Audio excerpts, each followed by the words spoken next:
Joan Abucheri, and indeed this is the day that the Lord has made, and so we are going to rejoice and be glad in it. I am grateful to God for the day that is ahead of us. My confidence is that His presence and His grace is going to be with us.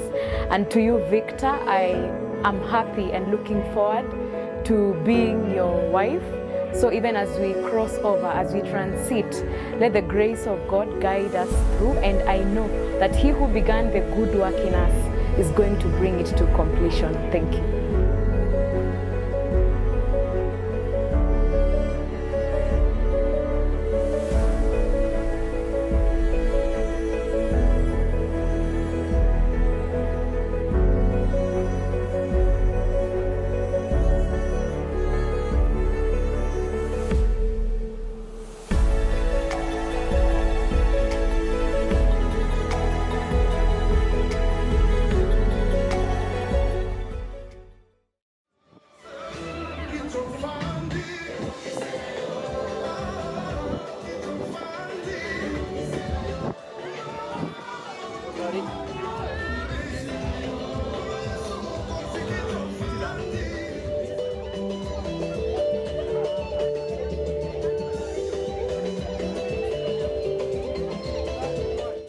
Give you my pledge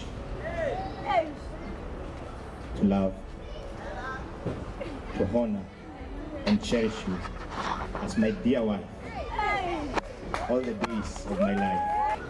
And so this day I pledge my love, my submission, and my honor unto you.